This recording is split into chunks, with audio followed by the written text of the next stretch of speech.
Hello, and welcome to week number 5. Before we start, I'd like to remind you that there will be a retreat here in St. Louis, November 14th through the 16th.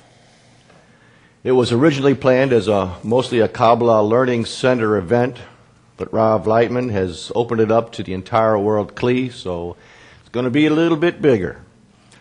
We only have a room for 600 participants at this hotel, so if you're planning to attend, there's a banner on the Learning Center page that you can click on and get information on this event. This is an extraordinary opportunity for a student. We're told that at a retreat you could advance in 3 days' time as much as you would have with 6 months of regular study. So this is your opportunity. As regards tonight's lessons, we invite you to submit questions, but please stick to the topic being discussed and include your name. We'll get to as many questions as we can. I'd like to start with an intention. We have to unite within a common aim. Keep in mind that we are all studying together, and with the help of the collective study, we begin to perceive the force that pulls us upwards. If we forget about it, and everybody studies for themselves and cares about themselves, it is a complete failure. Therefore, we are all together. And no matter how we think and what we study, we are together reaching for the same goal. Lesson number 5, the world of Adam Kadmon. The first time the light is taken within the Partsuf is called Galgalta.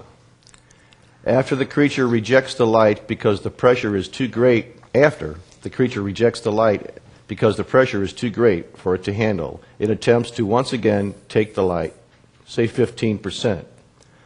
But in order to do that, the talk must shrink. And that is exactly what it does. The talk decreases in size, allowing the Rosh to only reach where the pei once was. The new place of the pei is in the place called Chezah, the chest, of the prior Partsuf, Galgalta. This new Partsuf is called Ab. We will have more on this process later. There are actually 5 different Partsufim, plural for Partsuf, in a spiritual world. These names are Galgalta, Ab, Sag, Ma, and Bond. Remember, a Partsuf is a spiritual phase, a mechanism of calculations that is independently calculating how to correct itself where it can receive in order to bestow to the Creator. In each Partsuf, less and less light is taken within. So how are the levels of aviyut, desire, and hiblashut, light, determined? Actually, this begins back at the start where Galgalta is determined to have an aviyut of level 4 and a desire of level 4. Remember that it took in all the light, then rejected it. It had the maximum levels of both light and desire. We shorten the way this is written from light and desire to, in this case, 4-4. When talking about the determining factors for making calculations. The next Partsuf, in this case called Ab, keeps the data and lowers its level to match a 4-3 level, light level 4 and desire level of only 3. That way it knows it can take in the light safely. For Sag, the level will be 3-2, and so on. Each Partsuf lowers its capacity to fill its body, the goof, with light for the sake of the Creator, more and more. It is also important to note that nothing is ever lost in spirituality. Each preceding part is within the current part. So in reality, what is really being described here is a system, not an evolution. Welcome to the 5th of the Kabbalah technical courses on Sunday night. As you saw, that was not Ed that typically reads on the introduction part to the course. That was Jim McLaren, and he is sitting in for Ed, who is on vacation this week. We have Now we're into the basically the system of the Partsuf. Let's take a real quick review here. What's happened here? We know that there was an initial thought of the Creator. This initial thought was to please His creatures. To please His creatures. That's it. To do good to His creatures. That's all. That's it. To give them pleasure. What does it do? The light builds a desire for pleasure and fills it with what? With light, with pleasure. That particular, this top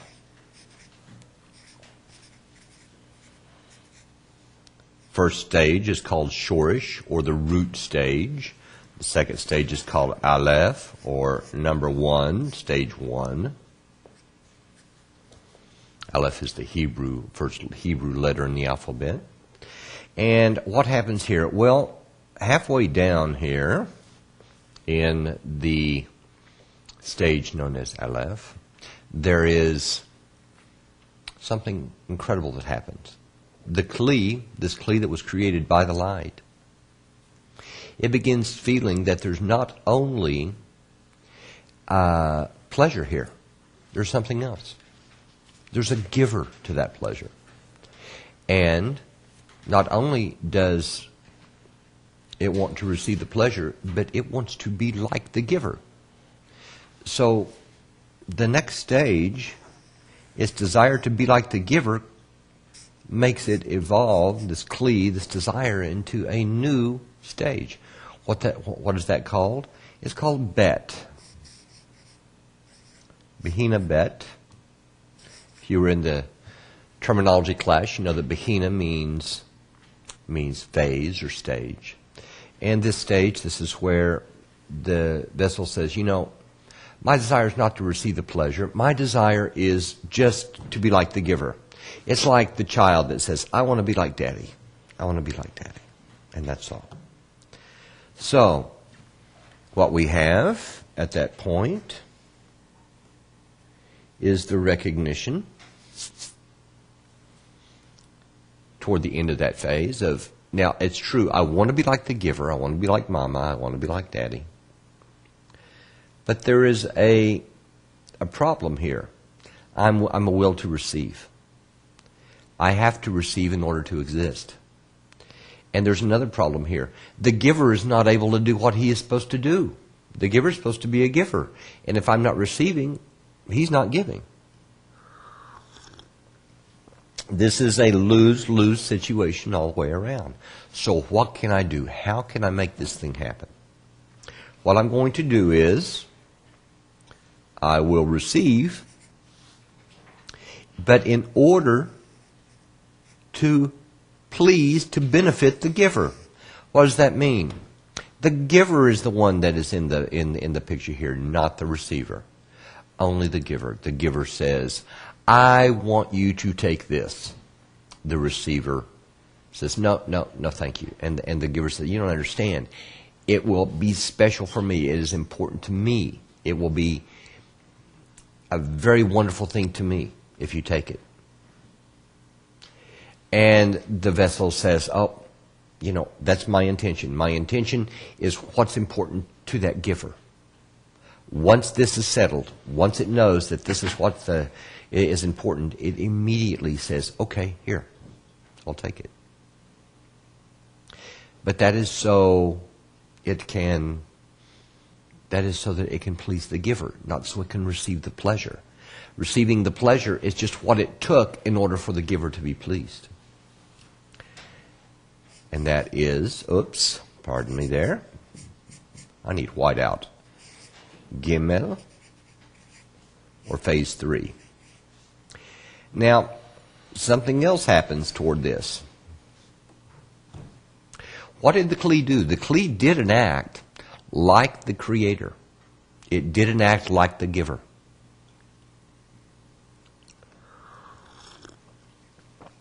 And again, I apologize for my frog in my throat here.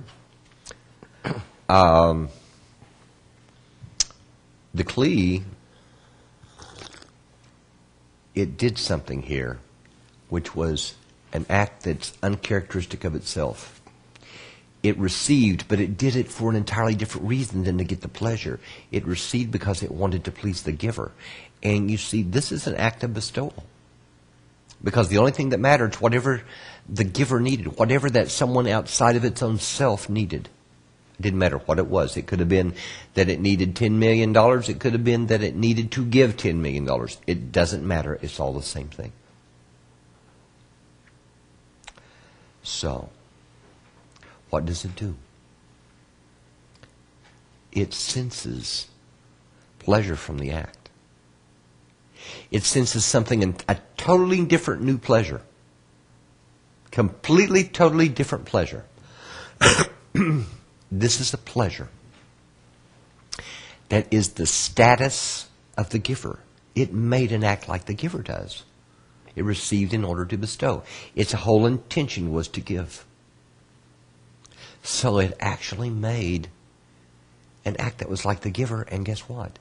It got more pleasure out of that than it did just receiving the pleasure. Infinitely more pleasure. It's like the person that says, hey, I am receiving all these different things from a giver. Let's kind of like the Baal Salam does. He said that there was a man who was in childhood very good friends with a boy that grew up to be the king. And this man grew up and they lost track of each other. He was poor, destitute. And one day he goes in and he hears that his childhood friend became the king, and the king looks at him and says, I've been searching for you all my life.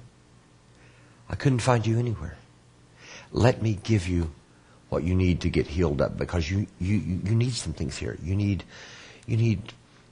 food, and you need rest, and you need shelter, and you need some treasures. And he starts giving him things and just lavishing gifts onto him left and right. And he brings him in a month later. And he says, do you have all that you need? He said, oh, yes. But I do need something else. He said, name it. Whatever it is, I'll give it to you immediately. He said, I want to be the giver. I want to be the king. I want to be the one that's doing the giving, not the one doing the receiving. That's what we're talking about here. The pleasure of being the giver, the king, not the pleasure of being the subject that's getting all the gifts lavished on him, but the owner of the gifts that gives them away. Now, this desire, this leads to a new state, or this action here leads to a new state called Behinat Dalet. Again, that's the numeral 4 to that letter. That's the Hebrew letter 4, or the Hebrew fourth letter of the Hebrew alphabet, and it's signed the letter 4. So, what is the state that this leads to here? It leads to a desire for two pleasures. Two pleasures. One, if you remember up here, this original desire up here was the light built the Kli and then filled it with pleasure. The Kli had nothing to say about it. Nothing. There was nothing for it to do.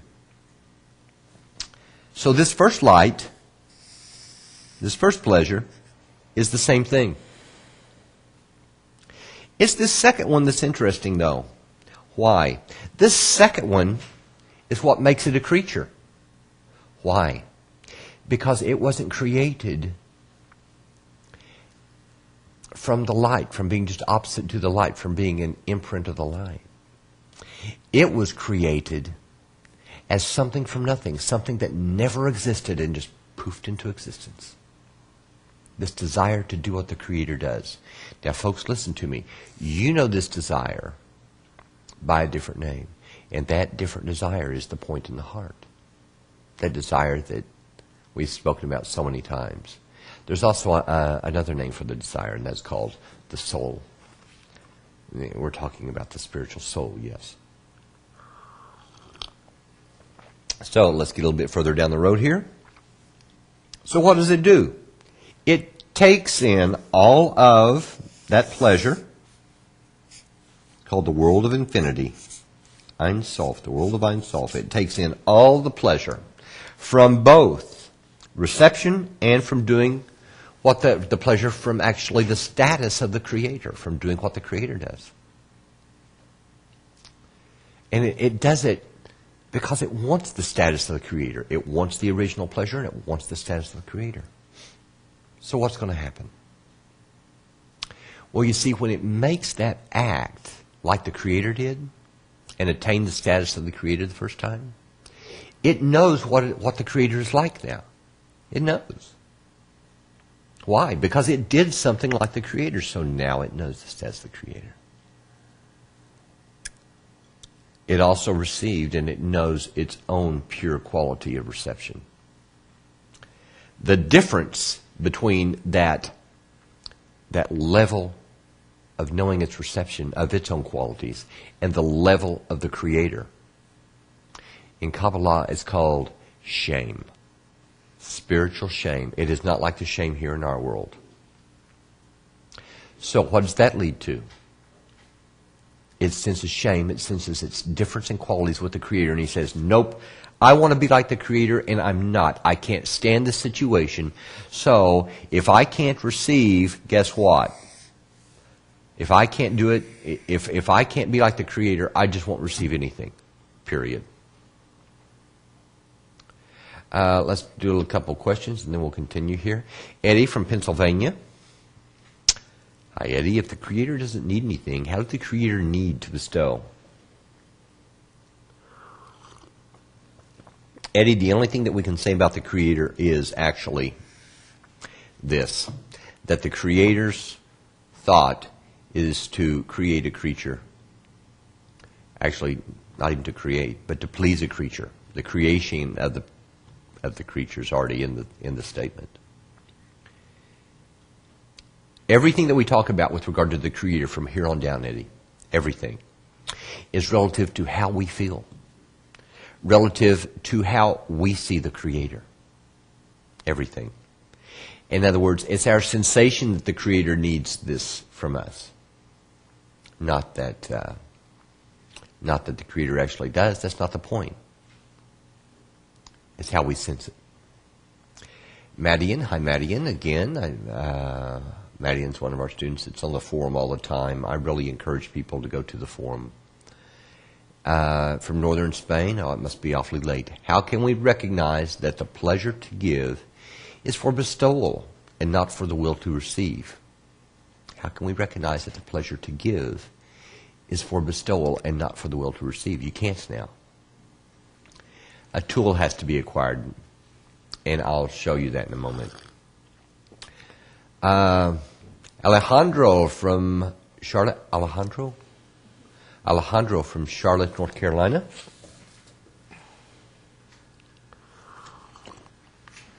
The second pleasure in Behinat Dalet, yes, the pleasure experienced by giving back to the Creator. Now understand that pleasure is not from giving to the Creator, that pleasure is from sensation of the status of the Creator, of doing what the Creator did. Who took the initiative? I mean, we made the decision. Who made the decision? The creature? Is this considered an independent act by itself? Or the Creator knew in advance that this creature will react like that? Well, let's go back to my original statement about the Creator. How are you going to say what the Creator actually knows? What's our perception, though?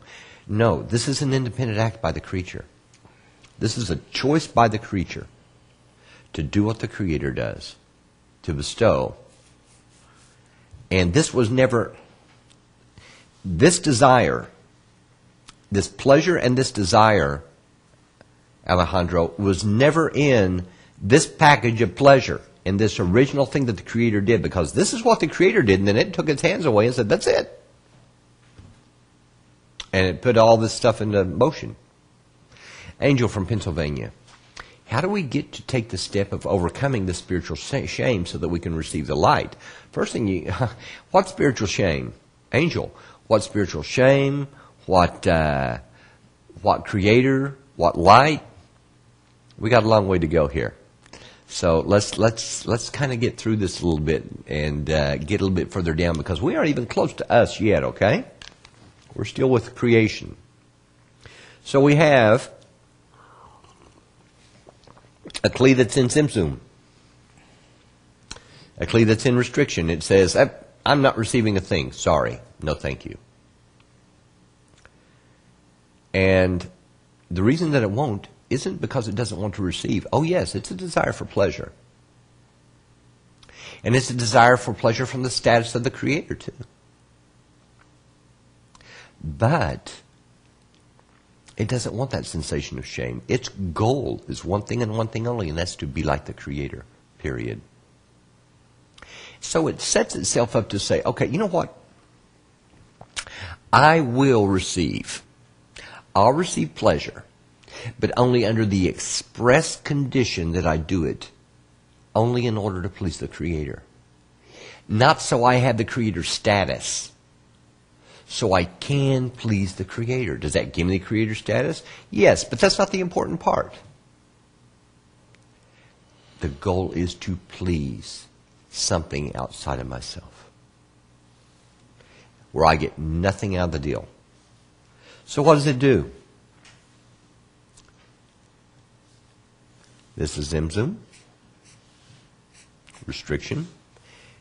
So it decides to make that act. Remember, this is an intention to do what the Creator does. This thing here is called the masach. Puts a masach over it. What is that? I will only do an act of reception if I can please the Creator in doing it. Period. The goal is the Creator, not me. So what does it do? The Or Yashar, the direct light, and again, that was part of the terms class. The Or Yashar strikes the Masach and is rejected. That light that is rejected, that turns into, is called Or Hosir, returning light. And then a calculation is made. Because now it has data about the light. The Masach now has data about the light, and it has data about how much it wants the pleasure of the light. So it can accurately calculate how much pleasure. I have this desire for something, for pizza. How much pleasure can I take in? How much pizza can I eat? The pleasure that I get from the pizza. How much pleasure that I get from eating this pizza can I take in only in order to please the giver of the pizza? And that is the only reason.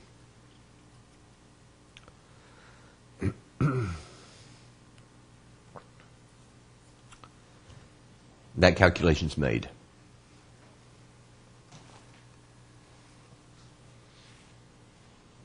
Let's say the calculation is, I can take in, say, 20% of the light. But the other 80%, I can take in 20% of the 100%. So 20% can go inside, 80% stays outside. This 20% that I can take in order to please the Creator is called, as we all know, or panimi, or inner light. Panimi means inner, or panimi. And the remaining 80% must stay outside, and we know that light is called or makif.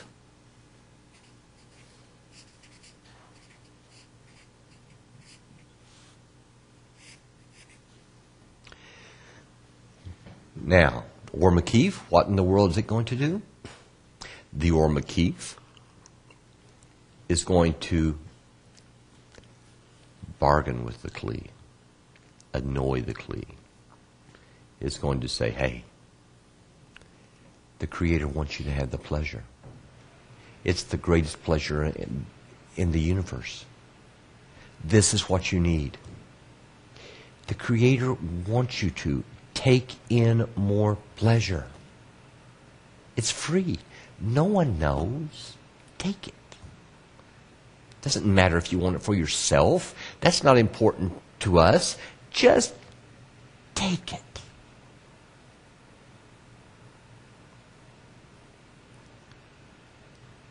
Now the problem is that the vessel has the pleasure from inside,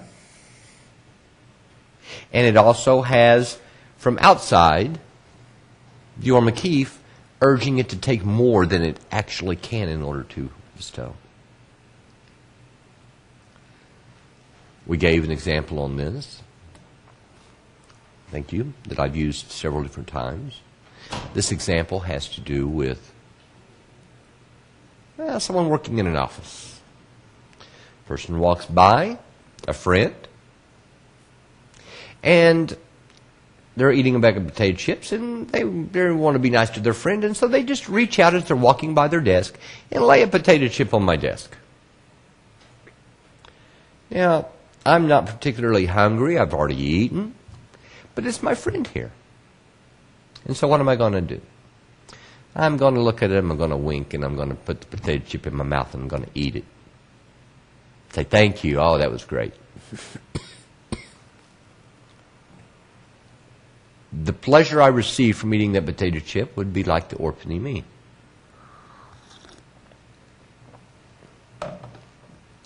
Different scenario. They come by. They lay down the potato chip. I eat the potato chip. This time, and I say, that was delicious. Thank you. Of course, potato chips have carbohydrates, and that's why you just can't eat one. It instantly kicks in this desire for more carbohydrates. But instead of him marching off with the bag, he lays the bag on my desk. Now I have the pleasure from the chip that I just ate, and I've got the whole bag sitting right there on my desk. Now he's gone. He's gone to the next room, back to his office. Uh-oh. Bad deal. Because now I'm not going to eat those chips in order to please him. I'm going to eat the chips because I want the potato chips. This is the situation that the Kli finds itself in.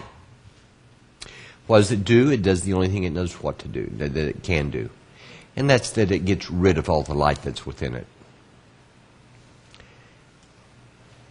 This border is called the tabur, or navel. If you aren't coming to our terminology classes that are at 5:30, and by the way, I strongly recommend that you go back and just review them. They're only 45 minutes long or so, so go back and review those lessons. There's only 2 of them. We'll probably do one more. What's going to happen? This light's going to have to be taken out of the Partsuf. It's easier to remain empty of the light, not sensing any pleasure at all, than to be constantly tortured with trying to get you to take more light. And let's answer a few more questions, and then we're going to catch up with our reading here.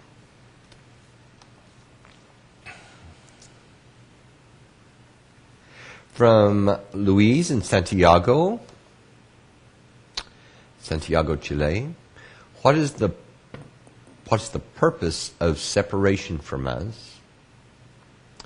If the Creator have all since the very beginning and He was complete,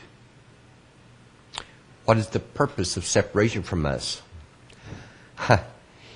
It wasn't the Creator's decision, Luis. It's the creature's decision. The creature chooses to conceal itself from the Creator. And we're getting ready to go over that. Brad from Seattle. I'm confused. I thought we humans are the creature, Kli, and that these 4 phases are part of our personal spiritual evolution. But you said we are still talking about the process of creation and aren't to the personal level yet. Correct. That's right. We are not to the personal level yet. If you go back, Brad, if you saw the first lesson, we went through this over the last 4 lessons. I notice there are some new people here. I'm going to strongly suggest you go back and review the first 4 lessons so that you'll understand exactly where we are in this system. I drew it. And we're all the way at the bottom. We aren't even close to it yet. That's what this course is about.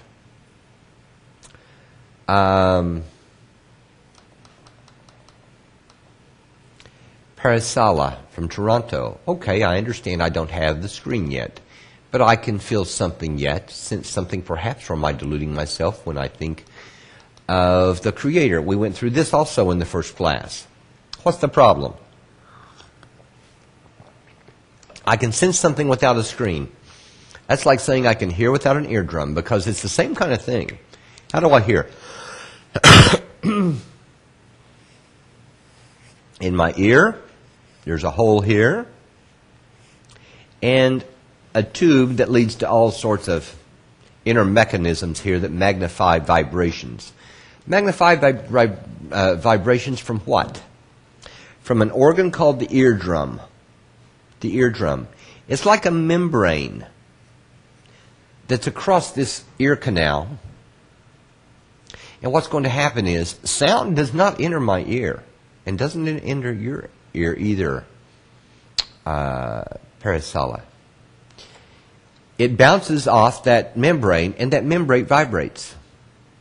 That vibration of that membrane is transferred through a series of what you might call data collectors through the middle and inner part of the ear, and finally winds up being transferred into electrical signals that are sent to the brain, and the brain interprets it as hearing. But you remove this one part here, this eardrum, that causes everything to work, causes the vibration. Guess what? No sensation at all. None. Same with the eye. How's the eye work? Well, the eye has a small hole in it. And we all know that's the pupil, the iris. And light comes in there. And light does not actually enter your brain or anything. Light strikes something called the retina. The retina is connected with rods and cones that transfer both electronic and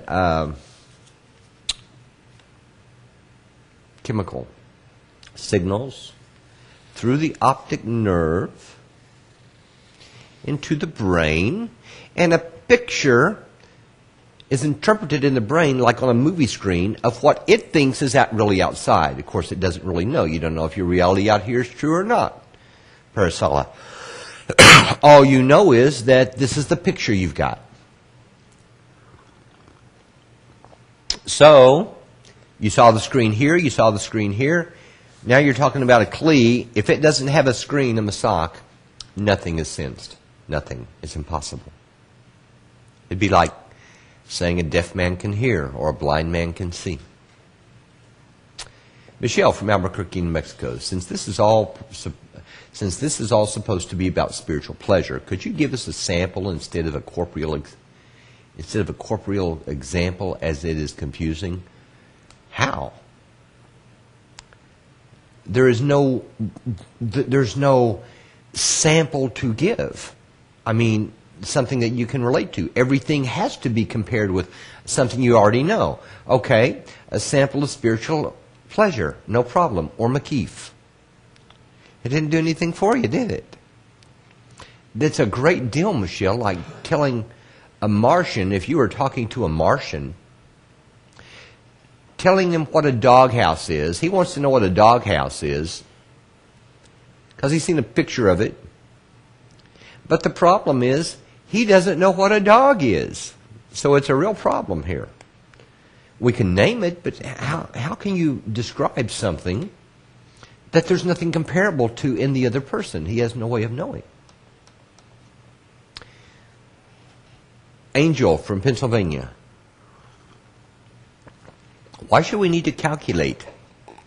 Should we not just surrender ourselves and give all we can in exchange for pleasing the Creator?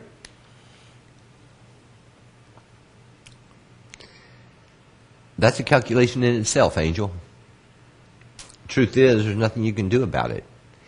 Why? Because of the state of the kli without a masak. What is it? It's the will to receive. The desire to receive without getting anything in return is not there.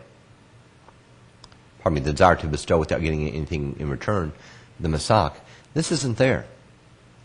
It's not there. All that is there, all that one can sense, is the will to receive, and it's why we do every single thing that we do. It's why we scratch our nose. Do you scratch your nose because it itches, or do you scratch it because you want it to stop itching, Angel? Every single move I make, from that to giving someone money to whatever, it's the same calculation. Greatest amount of pleasure for least amount of work. So there isn't any of this being able to just surrender yourself and give all you can. What, corporeally? That's still going to be under the corporeal program of greatest amount of pleasure for least amount of work. What's required here, Angel? It isn't something that you do. You have to change. Literally. You have to acquire something. What is that? An intention.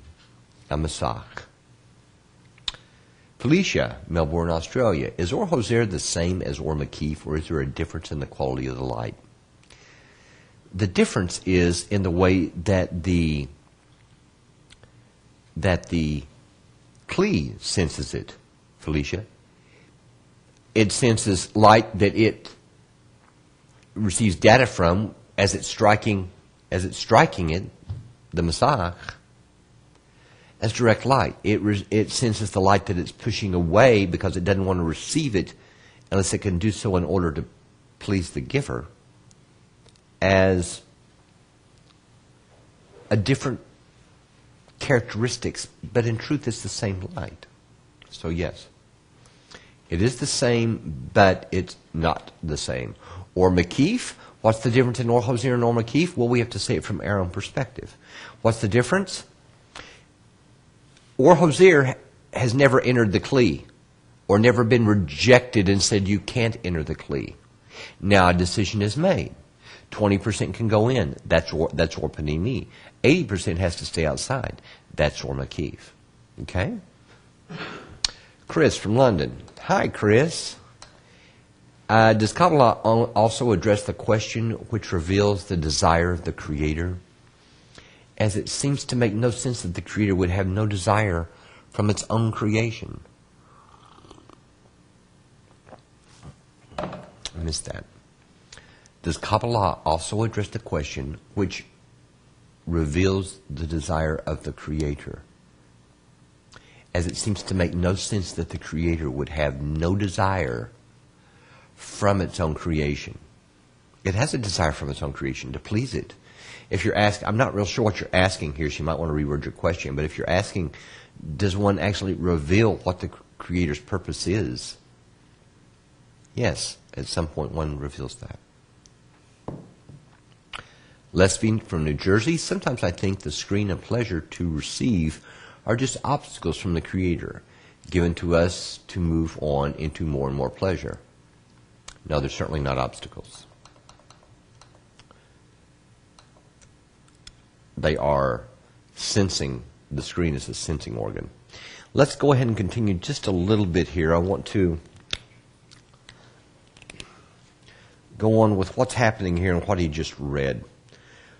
What he just did is talking about the partsuf.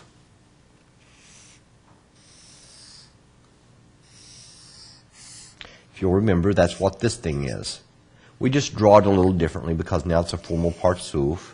For instance, here's the rosh, that calculating part with the direct light, and the Or Hoser. This is called a rosh. And then that part where this part in here, that's called the toch. And of course this part that stays empty where the light doesn't go, the 20% went in here but it didn't go in here, is called the sof. Sof. There's your tavur, the navel. And here is the pei, the mouth. Or panimi goes down to the tabur. What do we have here? We have what's called a partsuf. Folks, this is what is considered a creature. A human being is not considered a creature. A human being is considered a will to receive. What is a creature? It is a spiritual being that has the ability to make an act under which it receives no self-benefit. No self-benefit. This is called a creature. It's what's being created here. This is also called a partsuf. And what they just talked about here in the start of this is that what happened was the orpanimi was taken in and only taken into this part. But that or makif affected it. This thing, all this or makif, affected it. The potato chips on the outside, the one potato chip eaten, is the desire coming from the outside, and it's driving it nuts. It's saying, you've got to receive more, you've got to receive more. And it knows if it receives more, this is a bad deal. It's going to be doing it, and it's instantly going to feel that shame when it does it. It can't stand the situation anymore like this, and so what does it do? It takes out that light. It removes it. And it removes it by sections.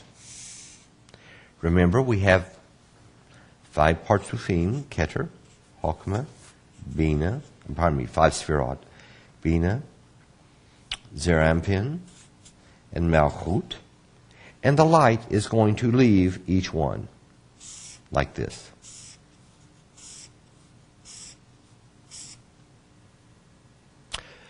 This partsuf has a name.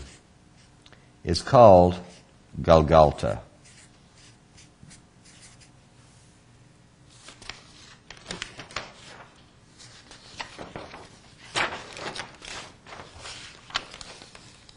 Now, what's going to happen? 20% didn't work. That was a no deal. It couldn't do it. It could not stay in the situation to where it could do an act only to benefit the Creator. So we have Galgalta. And we'll draw it a little bit more simple here without all the big box and everything. And there is the Pei. That makes this the Rosh. And then we've also got the Tabur, where the light goes into. And so here we go. And the light comes into here, the Or Panimi. The Or Makif affects it from the outside. It cannot stand it. It says, no, this has got to go. I can't stand it. And so the light leaves.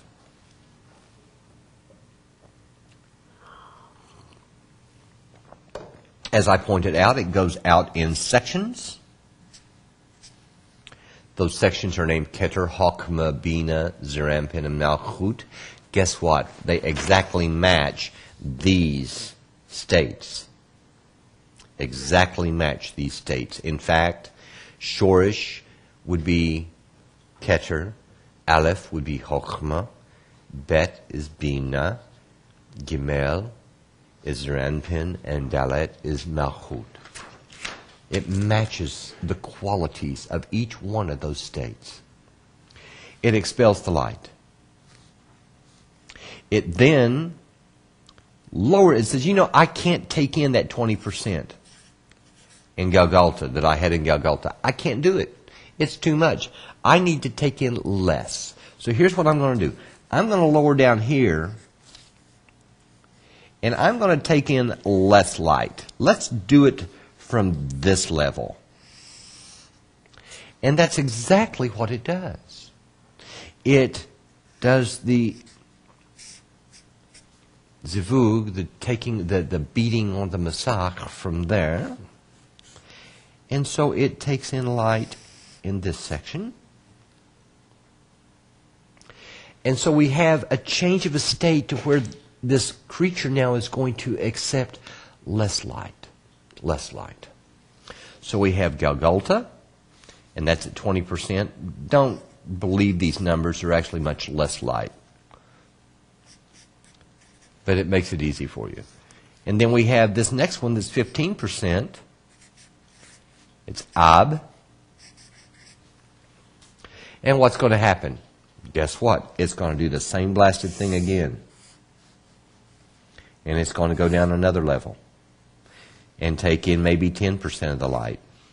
And we're going to call that Sag. And it's going to take the light, reject it, calculate how much it can take in. And the problem is that blasted Orpanimi, that Ormakif is going to come back and affect it again, causing its will to receive to grow. It wants it. And what's it going to do? It's going to do it one more time. Actually, it's going to do it twice, but it does do it again. And drops down another level. The light comes. And we go again. We have a reduction in the amount that it takes in. This time, say 5%. And we call that Partsuf Ma. It's a different state of the creature. And then finally, of course, we get to Ban, the final one.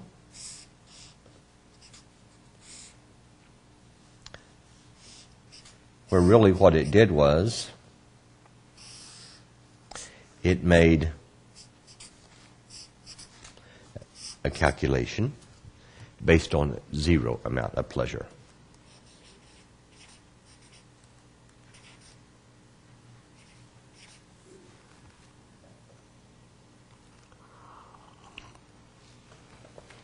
So there we have Galgalta, Ab, Sag, Ma, and Ban.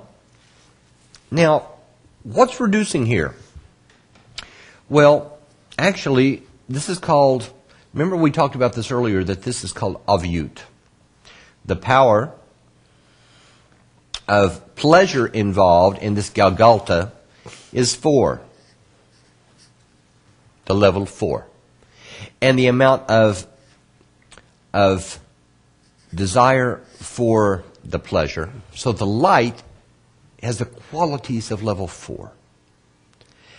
And the strongest it could be. And the desire has the same level, 4. It enters as much as it feels it can take in. It can't do it because of the Ormakif. And so what's going to happen, and plus in addition to what it took in, it's going to reject it, and it's going to drop down the level to where this 5 different areas in here, it's going to drop to handle only 4 areas. And here's the weird part. As this light is rejecting, it's throwing off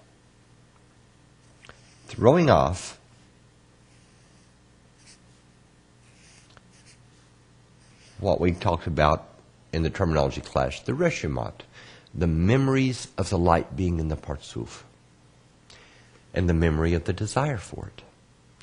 One of them falls down here. What's actually going to be taken back up here? This is the withdrawal of the light out the Partsuf, but it's also the raising of the memories of the desire. The desire for the light. But one fell down here and it wasn't there. It's not up at the top anymore. So now we have the same level of pleasure, 4, but a different level of desire, 3. And so it calculates on this level. And then the same thing happens here as it withdraws. And the light, part of the light falls down here. They fall into each level. But this time, it feels only level 3, 2. And then the same thing is going to happen here. It's going to feel level 2, 1. And finally, it's going to feel 1 and 0 desire. Now, there are different kinds of light in each one of these parts of Eden. Remember, this is just the creature in a different state. The light here is called Nephesh. Here is called ruach. Here is called neshama. You know the word is meaning soul, probably. Here, haya. And here, yechida. The different kinds of light. In other words, the light of neshama, this would be in this partsuf. The light of ruach would be in this partsuf. Let's keep going. Brad, I have seen all the lessons, but you keep talking about creatures like us with ears, eyes, brains, etc. So you're mixing levels if we are not to the human stage yet. This is so confusing. I'm not talking about creatures with ears, eyes, and brains. Never even once mentioned a creature with an ear, eye, and a brain. I'm talking about, when I mention this, I'm talking about the way we perceive only. And it was to answer a question. It was simply to answer this lady's question about perceiving spirituality without a screen. It would be the same as you perceiving without a retina. This is all. Just making a comparison where it's easier for them to understand. There is no corporeality mixed with spirituality, so please don't make that mistake. Demir from Brisbane, Australia. Hi, Demir. How do we go about receiving the screen? How do we know that we are on the right path? How do I know that I'm on the right path? Let's handle that first. Most important thing that you can go by, is how you feel. That's the truth. Because you don't know beyond a shadow of a doubt that you're on the right path. How? Because someone tells you that? That's faith. You shouldn't believe anything that you're told. Literally ever. Demir, find out for yourself. I'm not asking you to believe what I'm telling you here with regard to spirituality and what actually happened here. You need to find that out by entering spirituality and seeing what happens. Kabbalists tell me this. The Kabbalists tell me, look, right now you're involved in belief. In whatever religion you are or whatever, but it's just plain spirituality, whatever you believe, that's fine. Kabbalah is not about belief at all, period. Don't believe a thing we say. Here's what we're saying. We're saying that you can enter spirituality, and if you do, these will be the things you experience. These will be the things you experience. If you believe us, you're making a mistake. Don't. Go find out for yourself. We're saying, here's how to do it. Here's what to do and here's how to do it. Now go find out for yourself if what we're saying is true. How do you go about receiving the screen? I'll make it a short answer right now because it doesn't apply to our information here. Very simply, it's through prayer. Murray from California, is spiritual pleasure subjective, subtly different for each of us? No. Carmen from Venezuela, all this so mathematical process will be an experience when we finish the period of correction. All of this mathematical process is what you'll be doing in spirituality. I know it seems like it's mathematical, but it's really a simple calculation. How much do I want to please the Creator, and how much pleasure do I have here that I'll be able to receive without tipping the scale over to where I'm receiving for myself? That's a simple calculation.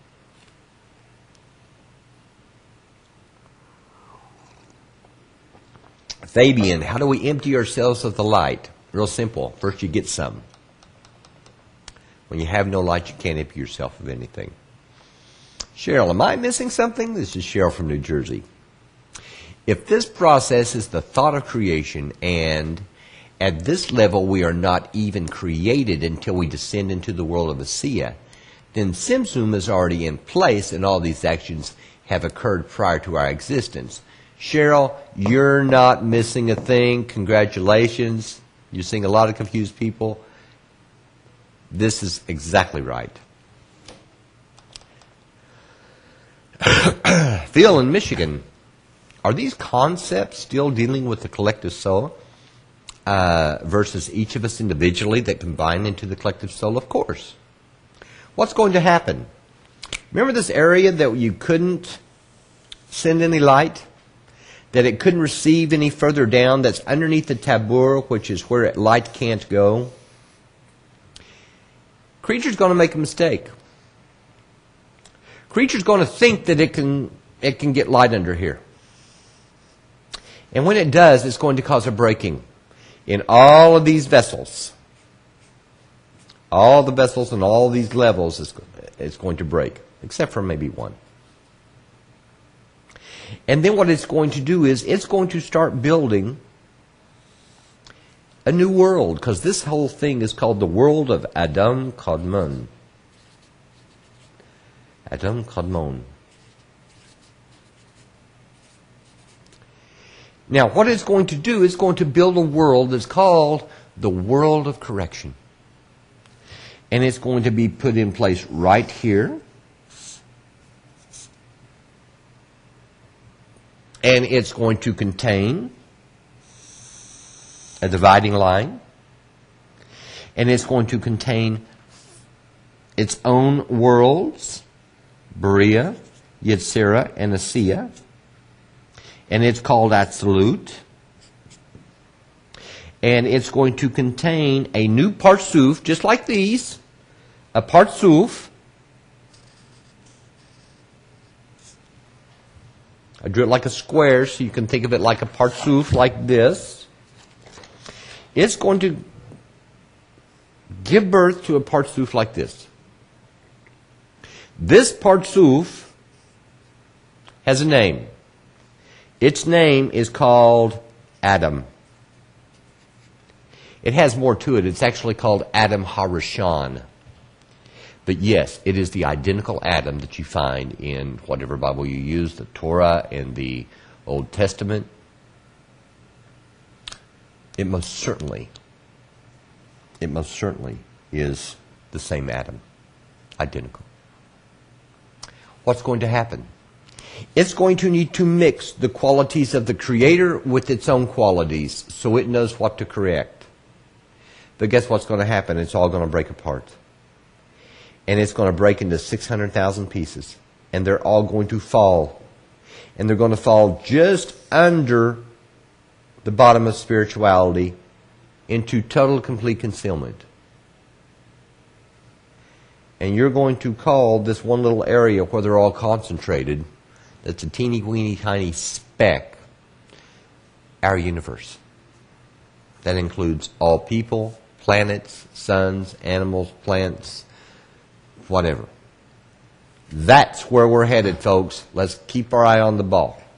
Okay? We have a ways to go, and don't be disappointed just because we haven't gotten a man yet. We want you to understand the process here. So, Phil, I hope that answered your question.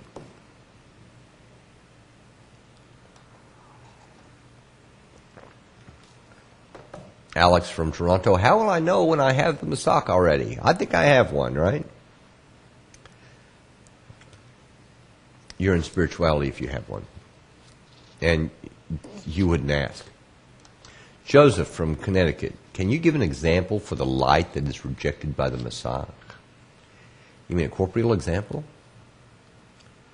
I didn't want to do that with the potato chip, but I kind of glazed over that because you can imagine of rejecting the light. Now, rejection by the Masak, though, it depends on the Masak you're speaking, because what happens is that Masak actually lowers to here in order to take in the light.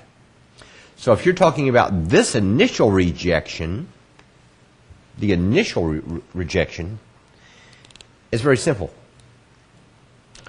I want to please, I don't want to receive anything from my friend Jim unless I can do it in order to please Jim. So Jim says, hey Mike, I got a candy bar here, and he tosses it to me, and I say, whoop, nope, I toss it right back. Why do I toss it back? I toss it back because I don't really know if Jim wants me to take that candy or not. He threw it at me, but, he really may want it. depending on how insistent Jim is, whether or not I take it or not, I'm going to be calculating, because I'm worried about whether Jim is going to be pleased in me eating the candy bar, not me. And he says, Mike, it's your favorite candy bar, buddy. This thing is fantastic. It's dark chocolate and almonds and caramel and all the stuff you like. You need to take that candy bar. It's your favorite. And I say, yeah, it's all the stuff I like. It's the best candy bar on the planet. I really, really want that. But no, thank you. He said, Mike, you don't understand. I will be pleased. It will give me great pleasure if you do that. It'll give you pleasure. This is the calculation. Folks, do not think that this is a corporal act. It isn't. I'm just trying to give Joseph an example. So do not think it's an act in corporeality. It's a spiritual act. Jasmine from Pennsylvania. So the creature is within the human being, and the human being is just the shell of the creature? No.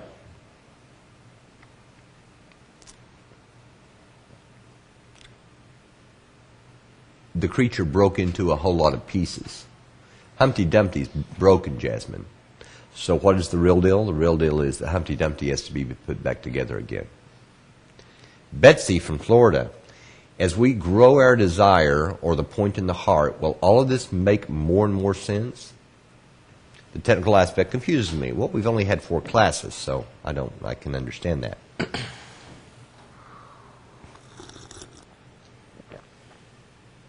I want to experience rather than intellectualize all of this. Here's the point, though. A person wants to experience this.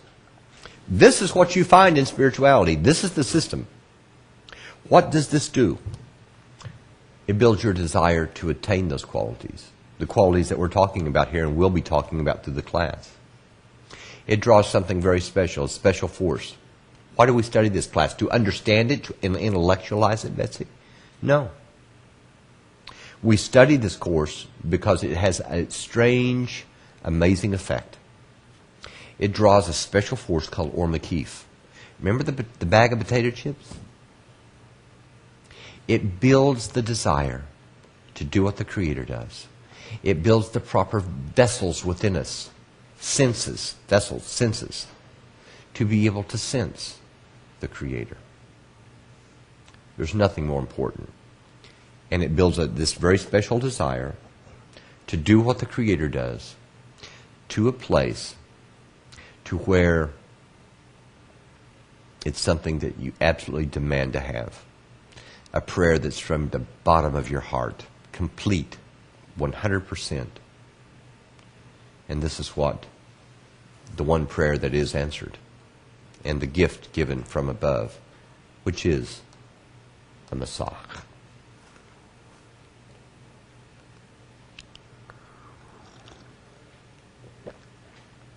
Phil from Michigan, is there perchance a softer translation for the creature? No. Phil from Michigan.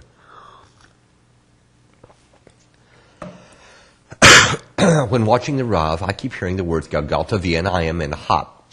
We'll be coming to those later, but of course we aren't going to just skip into them now. John from North Carolina, can you give an example of what you mean by light? What kind of situation would I be in to sense the light? One where you sense the Creator.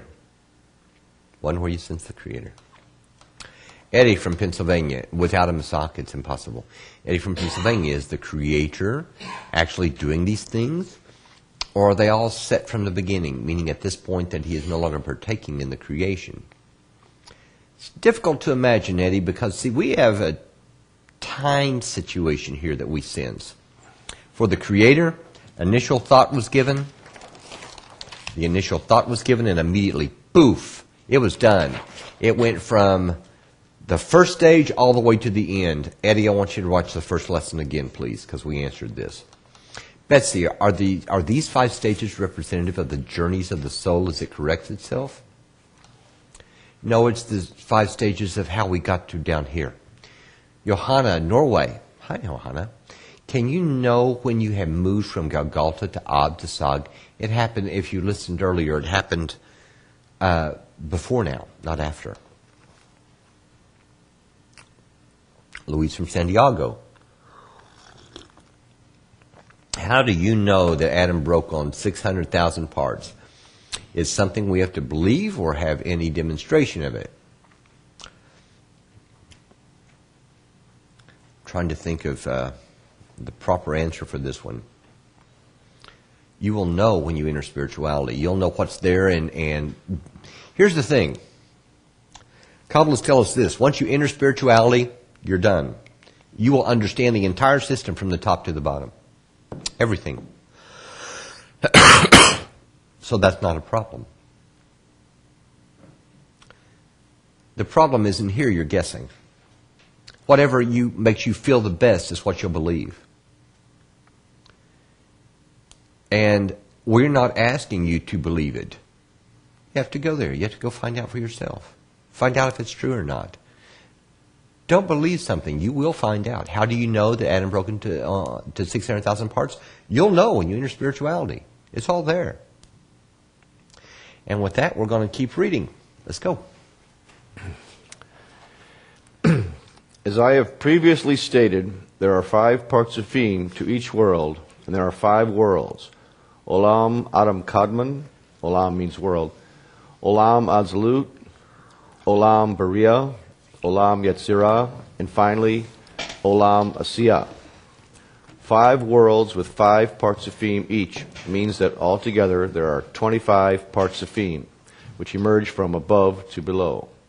There will be much more about them later on. Our world is a state of malkut, absolute will to receive, that is characterized by the absence of a screen, meaning it lacks the basic requirement to be considered a parzuf. Flip back to the diagram in the previous lesson and take a quick look again. In the parzuf shown, there are actually 2 different conditions it can be in. The first condition is when it accepts light from the Creator and enjoys the pleasure. This condition is called hukmah. Remember the first phase Aleph, called hukmah, when the Creator's light entered the vessel and pleased it? One might wonder if there is any correlation between that phase and this condition. I can assure you that it is not coincidental. The second condition is when the parzuf only wants to give and be like the Creator, and also enjoys that state. This condition is called bina. Remember that the second phase, known as phase bet, is called bina as well. It is rather obvious that there are 2 conditions, hokmah and bina, that these 2 conditions, hokmah and bina, are exact opposites. The first has to do with receiving, and the second has to do with giving. Actually, there is a third condition as well.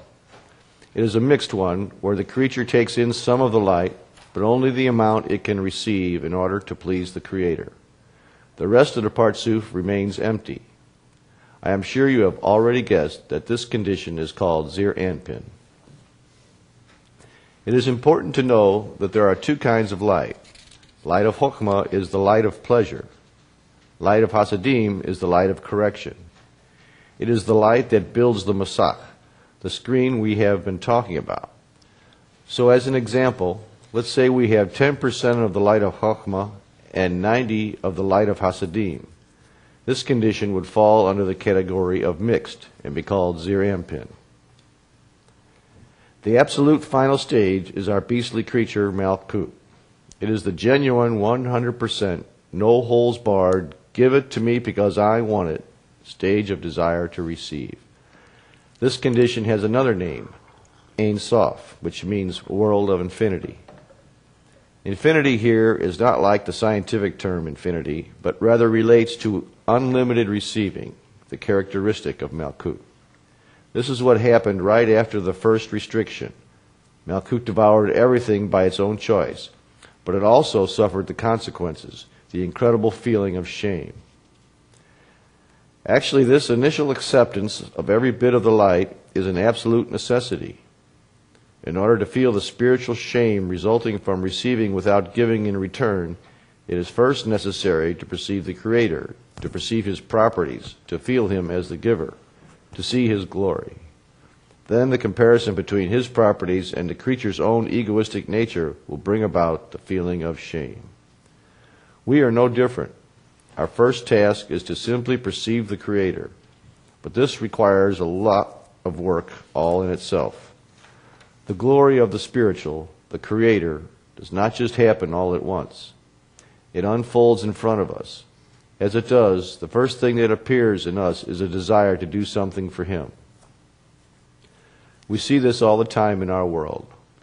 When someone has the opportunity to do something for a very famous person, such as a movie star or a government leader, they will do it with pleasure and enjoyment.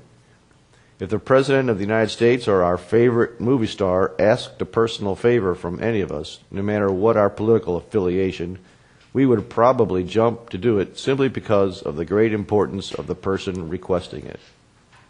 This type of work is considered a privilege, not work, because we receive so much pleasure from being allowed to do the task.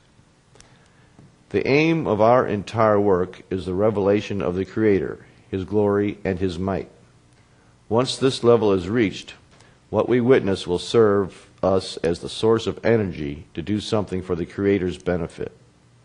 This revelation of the Creator, it should be emphasized, will occur only when a person has already acquired a definite desire to use the revelation only for altruistic purposes, that is, to attain the altruistic attributes or bestowal. So, what do we have here?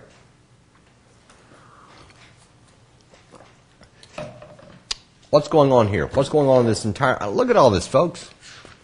Well, we've got phases and clees and different kinds of light, and we've got masaks here, and we got light coming out of these things, and memories of light flying around over here, and then we've got it where the creature, or whatever this thing is starting to reduce all this, and everyone's scratching their head saying, what in the world is going on here? What is happening here? What's the reason for all this stuff? Because I got a lot easier way to do it than this. I'll just stop receiving, and when I want to bestow, I'll bestow. No problem. I just got to note, by the way, that we have had technical difficulties on the Spanish side. And please, Spanish students, we need you to take your questions to the forum, and we will continue to, and we will work to correct whatever the problem is going on right now. So do ask your questions. Go to the forum, put them in there. We'll find a way to get them answered for you, because we certainly want to make sure you're taken care of. We do apologize for that. So, what is all this all about? I mean, good gosh, I got a world of Adam Kadmon. I've got the world of Absolute right here, this whole thing in here. I've got this world of Berea, Yetzirah, and Asiya. And you tell me that we aren't, until we're all the way down here as a little bitty dot? That this is it? That's what corporeality is, just this tiny little bit?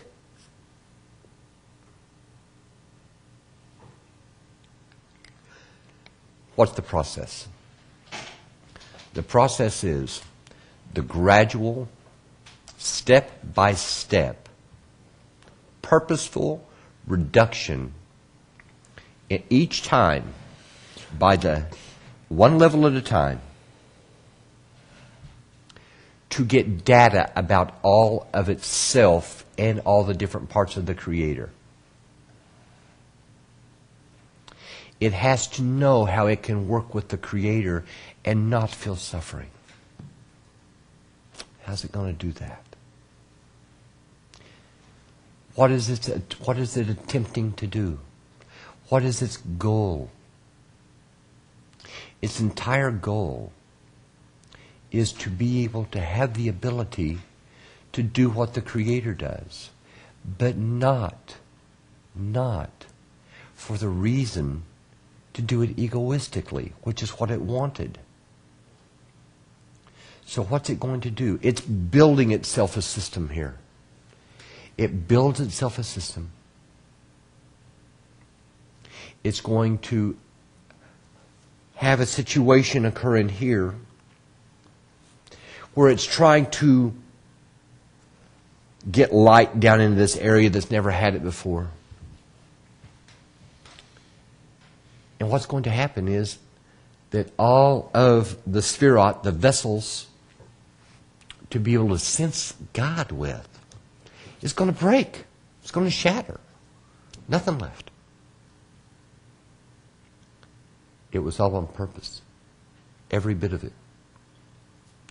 It was to be able to show the Creator what the creature is like.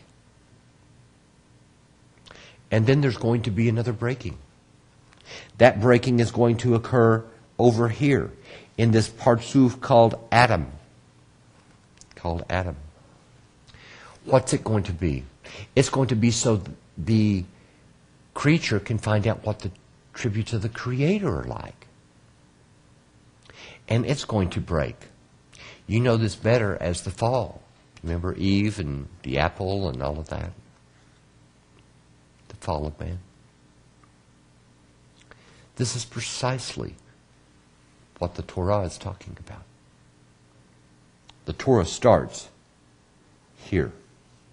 The world of absolute. So, what's going to happen? There is going to be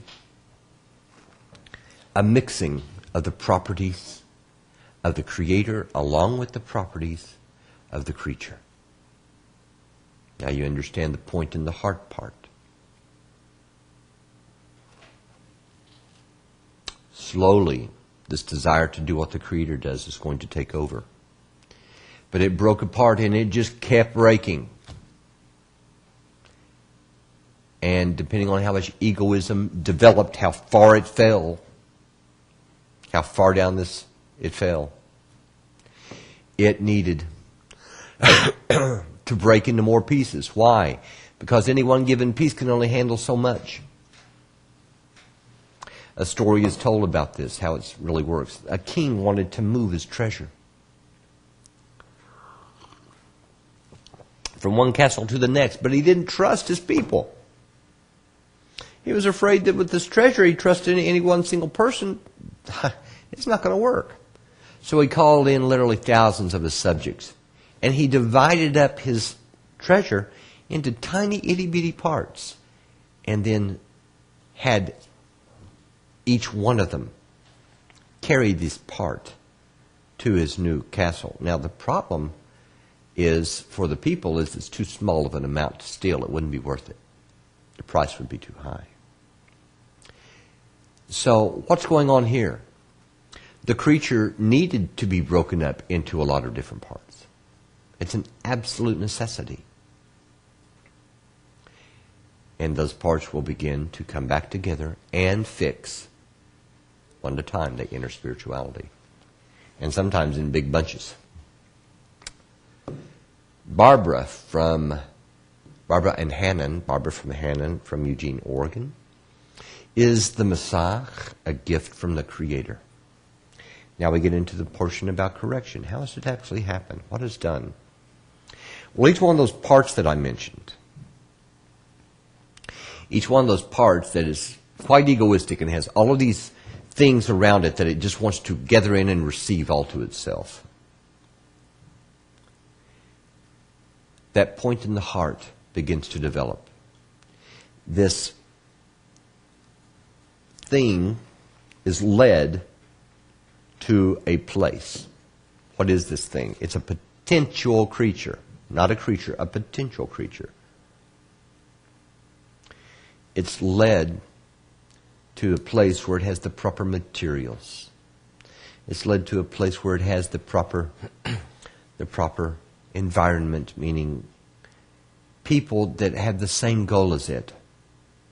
It's led to a place to where it has a teacher that will present the information to where it's not misunderstood over and over again, to where one does not lose their path by themselves, because if they take one step off the path and keep going straight, they're never going to reach the goal. Their path gets longer and longer and longer. And slowly, slowly, as much as one can handle, the desire, the absolute necessity to have the circumstance to where they no longer want to be without this quality of being able to do what the Creator does, to be like the Creator. They want this in bad. It's the most important thing to them. When it reaches this level, yes, the Messiah is gifted from the Creator.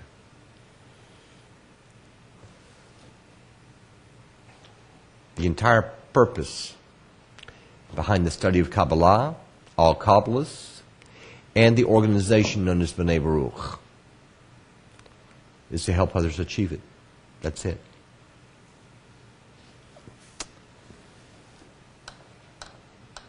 Jill from Tampa, Florida. Hi, Jill. Are we trying to develop a Masak individually, or does Humpty Dumpty, the Kli, the creature, have to be put together first, and the creature develops the Masak? Here's the interesting part about this deal. Let's talk about this for a moment, Jill, because that's a very good question.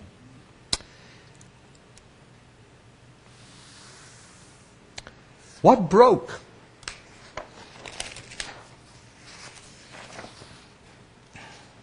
Good question, Jill.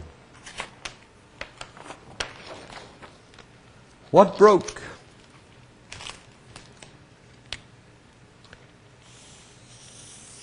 Here is the soul with its individual pieces.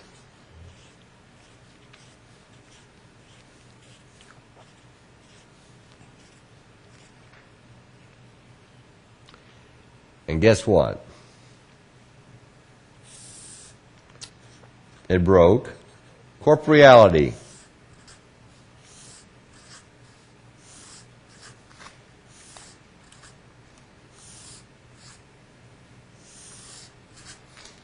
You get the idea without me continuing this and wasting all my time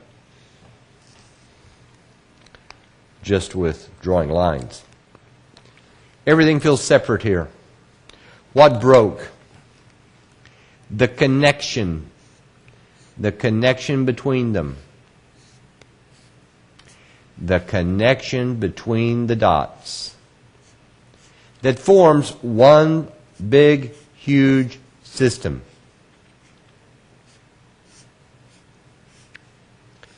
As you can imagine, there are connections everywhere.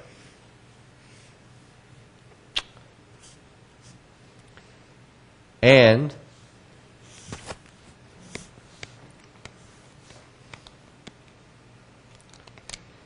going from this state of disconnection back to the state where you have connection as one soul, this is what broke.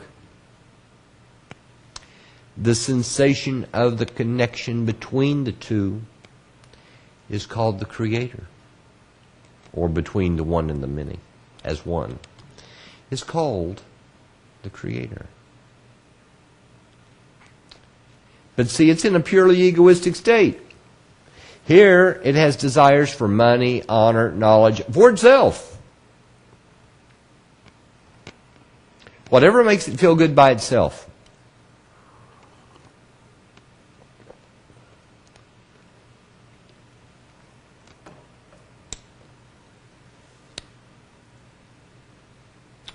What is this state called?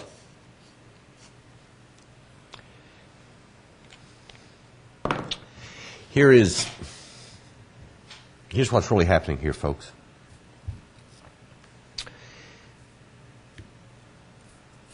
What's happening with this disconnection is that I only feel myself. I only feel my desires. I feel me. That's it. I feel myself separate from you. I feel like that we're different things, even though that there is one soul here. But I don't feel that. I feel like there's a whole lot of stuff, and I don't feel a soul. I want what I think is right. If I think it's right to give you something, fine. If I don't think it's right, forget it. I make that decision. I'm separate from you. And I know that I'm right, and if you don't believe I'm right, just ask me, I'll let you know I'm right. This is the way we feel. We feel this way with someone driving down the road. A guy passes me. I'm going 70 miles an hour. He's going 80 miles an hour. I'd say, oh, he's a nut. What's wrong with this guy?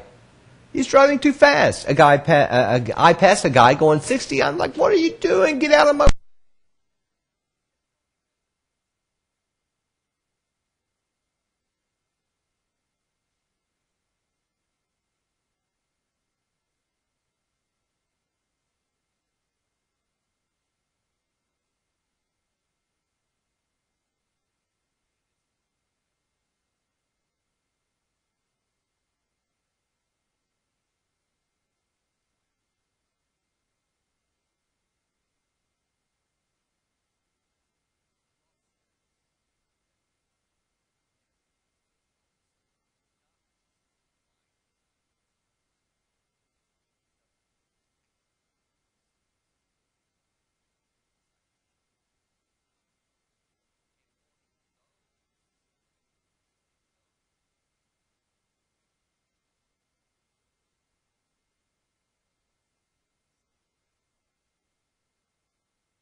Check, 1, 2. We're good? Okay, we're back. Folks, sorry. This is one of those situations to where technical difficulties do occur, and we do apologize for that. Apparently, we had a problem with the mic there for a few minutes. So, what is this thing? What is the connection? The connection is between me and my friend. This is what I'm connecting to. Why not the Creator? Because the Creator's in concealment. You have to do this on your own volition. And there's no Creator to be found. Where? Underneath the desk? Where? Hidden there. So you don't have another option in this deal. You have to deal with something that you can see, that you can feel, that you can touch. That's something that's real to you and not just a pipe dream about saying, oh, a Creator.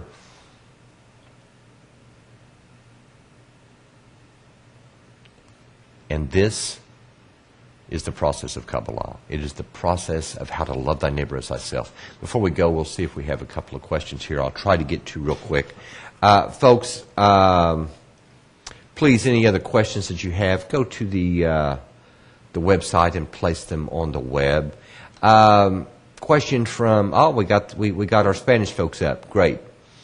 Paloma from Cancun, Mexico.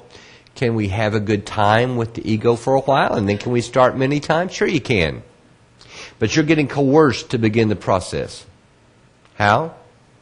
Suffering. It's going to get worse, folks. It's going to get worse. There is none else besides Him. Everything comes from the Creator, and it's growing time closer to this thing called final correction. If we don't do it, we'll get it done for us. Eric from New Zealand, so before the human ego developed, none of this happened? No. No, this whole entire process, human ego isn't even there until all the way down to the middle of the process. We don't have a human there. Now, the will to receive, yes, but the human ego for corporeal things is a tiny itty-bitty thing. There's nothing to stop receiving here. And we aren't talking about these pleasures that are corporeal. Enjoy yourselves. Do what you want, as long as you don't get thrown in jail for it. Chris from London, my reworded question. Apart from pleasing the creature, what is in it for the Creator? There must be a goal or a desire by the Creator which is more than just from giving pleasure. See, here's the problem. Chris, I understand your problem, buddy. In one's current state, as we exist here right now, there is absolutely no way to perceive that we can get pleasure from this thing called giving. From this thing called bestowing. Don't think of it as corporal giving. From this thing called bestowing. We can't imagine that this could be a good situation for us. Because all we have here is reception. Period. Every time. Even if it's only that I need to be right.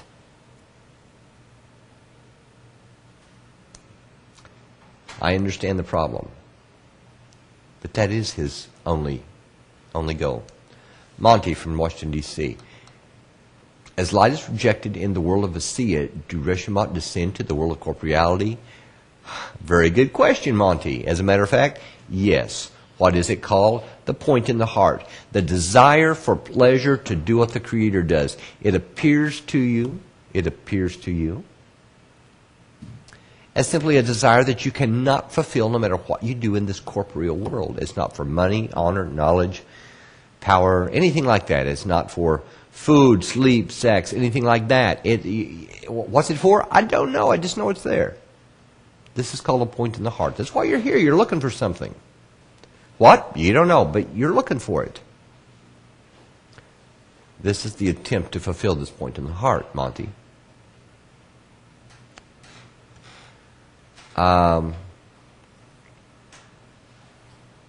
It's the potential for the development of the soul.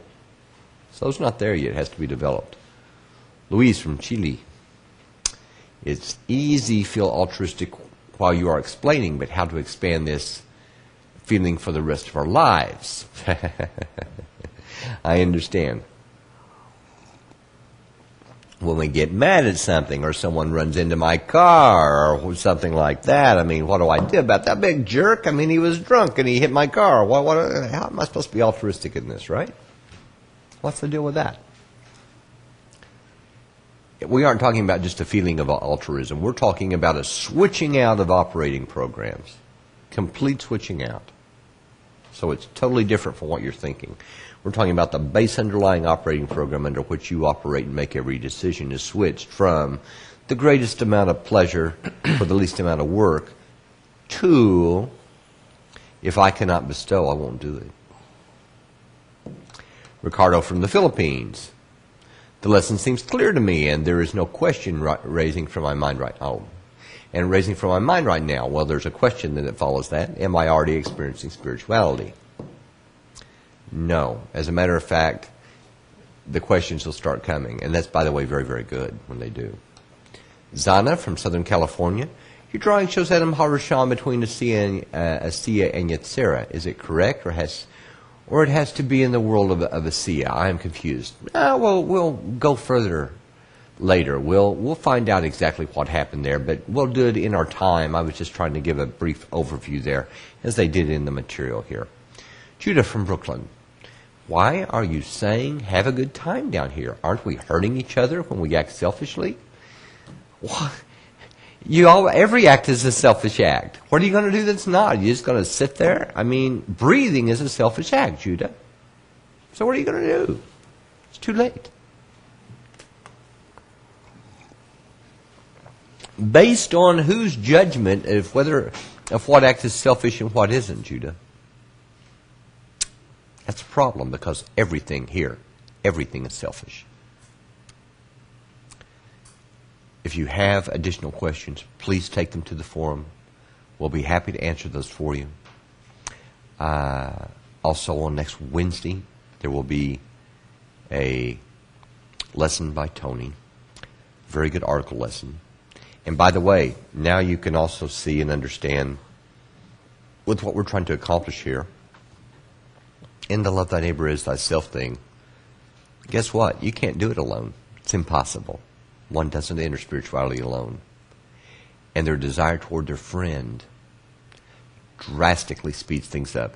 Now you understand the great advantage of the retreat that we're having and why you can make so much progress. Yes? Wednesday's Yom Kippur. So oh, no lesson? I beg your pardon. Wednesday is Tuesday, the lesson. Please check the forum for the time of the class. I believe they're telling me now that the class will be on Tuesday because it's Yom Kippur on Wednesday. And so please do check and make sure of the time so that you don't miss the class. It may be this Tuesday. Check the forum and please feel free to write the administrator, whatever, but make sure that you have the right time. You all have a wonderful evening, and we'll be back next Sunday evening. Bye-bye.